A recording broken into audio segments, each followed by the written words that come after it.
What's up, guys? Today's replay I got for you is in the Borsig. It's the Tier 8 German tank destroyer.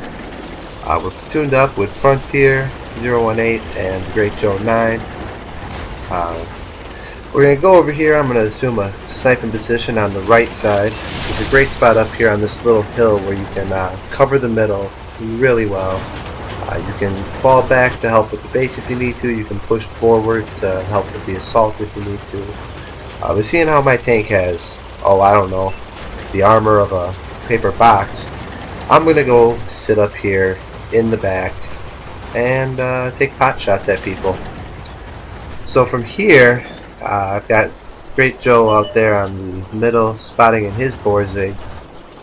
I'm over here. I've got my optics going to kick up in a minute.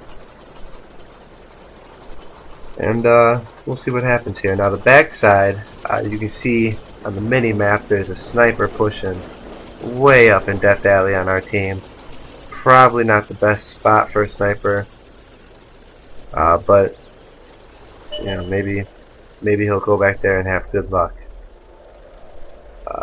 So I'm gonna sit out here and wait for this. Now towards the end of the game, of course, I'll pull back a little. I'll have to help with the backside, but for now this is a great spot to be able to catch people who come down that middle road and make them pay. So I could have had a shot on him there if he wasn't behind, you know, a block worth of houses and on fire.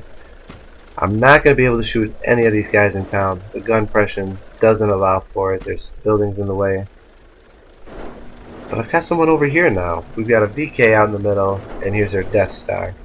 So obviously the Death Star is going to be this first target. I know he's got crap for armor. I'm just going to let it fly. Boom, 768. We've taken, I'd say maybe about 40% of his health or so. I think he's got about 2,000. So I'm going to wait for him because I want to get him out of the game. He's firing those big old Hesh rounds. If he knows what he's doing, he can really wreck most of your team. So I'm patient. I'll sit back here. He's about 450 on that side. On the other side of the rock, it's about 430 on the close side. 420 to the VK, it looks like. They're not going to spot me. I've got a really low profile. I've got my camo net active. I've got my binos active. So, and then not only that, but they also have to worry about the town. So the people in town seem to be doing alright. The people on the back, I see an SOS, probably aren't doing as well as the people in town are. I'd assume their sniper's probably getting wrecked up there. Their sniper is getting wrecked also. I hit him for 772 and light him up. Wrecked. So 2 shots to get the Death Star off the field. And I'm not sure he did that much damage to my team while he was out there. Since he was there for such a little time. He's got that big 30-second reload. So now that VK's still over there. And I'm knowing I can't just forget about them, ignore them, and roll around. I've got to kind of hold this ground right here. The backside's falling, so I can't really go hold up the backside. The engine speed won't allow for it. I don't have any armor. Now right here, you see me look at Frontier. I'm telling them, like, you gotta give me a little space. Don't come up here by me and shoot. You're gonna give away my position. Your camo rating is not like this. You're gonna give it away. So he's going to back up. He's going to move eventually. May have been just looking up there and bring it up later. I'm not sure. So the light there, I'm hoping he's being ballsy and tries to come up, but I whiff it. The VK, I had a decent shot, but I'm reloading from my whiffed, you know, read shot on the light up there. It's not even that I need to hit the light.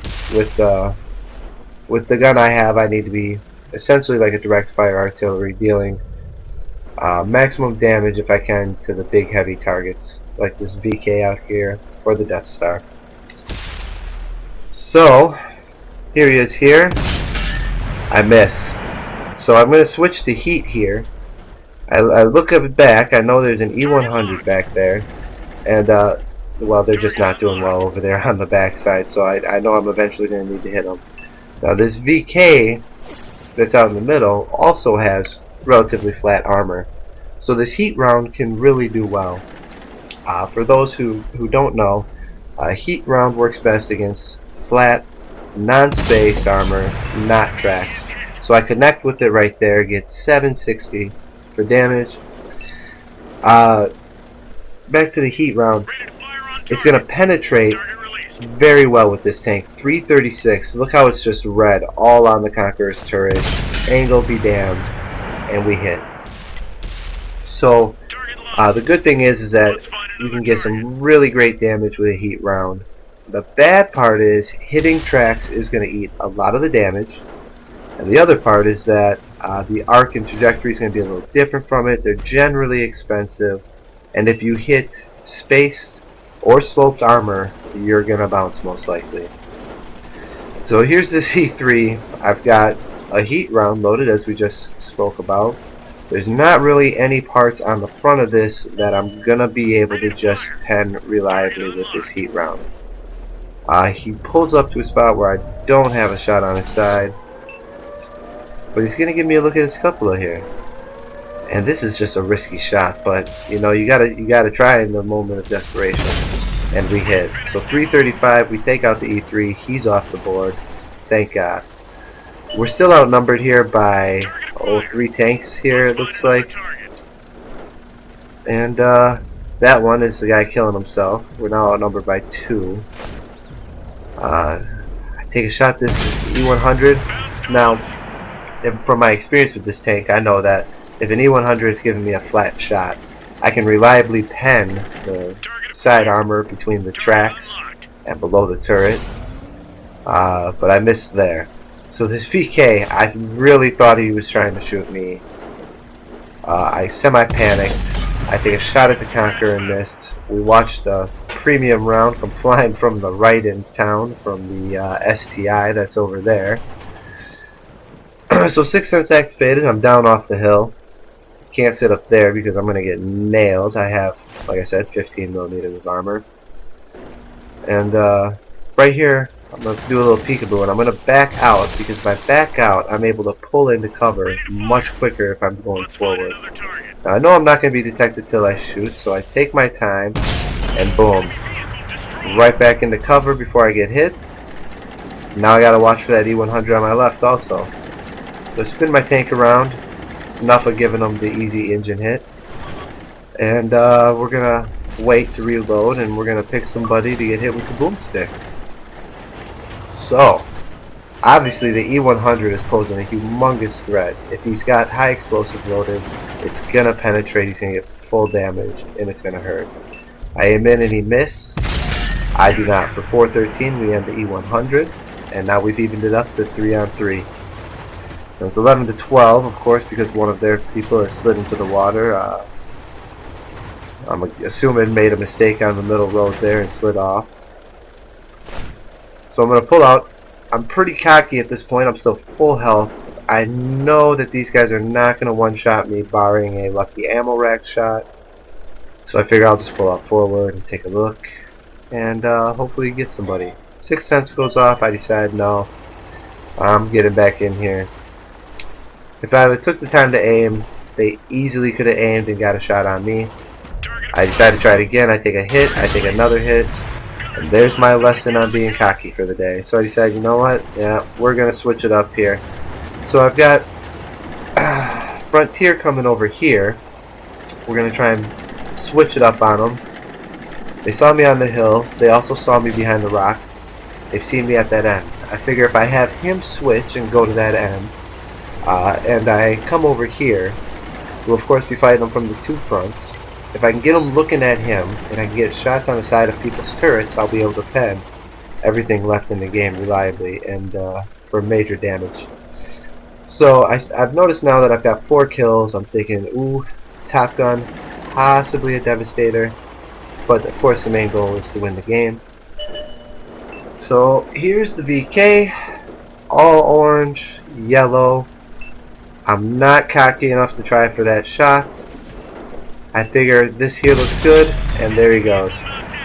So, you know, that shot that I took earlier on the E3 on the cupola, you take them sometimes and you get lucky, you take them sometimes and they bounce, but they really, really are like a last-ditch resort. when you're using a gun that's a little inaccurate like this 15 centimeter can be. So now we've got an E75 and what's that? Oh, I guess we've got an E75 now. He's got 0 kills. I'm thinking this guy cannot be much of a threat at this point, this late in the game. Of course, I'm a Borsig on 1-hit kill for him. The Pershing Frontier is probably going to die if he gets spotted. So here's the E75. I'm looking. I'm not seeing anything. I've told Frontier here, you know, oh, I got a Top Gun. Let me try and get it. He goes, yeah, go ahead. I'm not going to take a shot on him. So I've loaded up high explosive after that missed opportunity. All I gotta do is aim center mass. Now this guy's doing the juke and shake. Not quite sure what's in the way, but I figure wait for it. Boom, 127 for the kill. We end the game with a Top Gun. I'm also gonna get another medal here. It'll be my first Halonen's medal. Not sure if that's the correct pronunciation. I've completed the Maverick op. Here's my ace tanker again. I think that might be maybe the third. The Halonen's medal, award for destroying 3 or more enemy tanks or tank destroyers while in a tank destroyer, and they have to be at least 2 tiers higher than you. We bring in 26,000 silver along with 3,008 XP. I only needed about 1,300 to get to the tier 9, so we've passed the waffle. We've got 15 shots fired, 11 hits, 9 penetrations. So all that adds up to about 4,600 damage. Good game in the Borsig. Even though I'm past it, obviously not getting rid of this tank. Real beast of a tank. Really enjoy playing with it. And it's got a permanent spot in the garage. So if you guys like the video, like, comment, subscribe. This is my first commentary, and I appreciate any feedback that any of you guys got for me. Good luck out there on the field.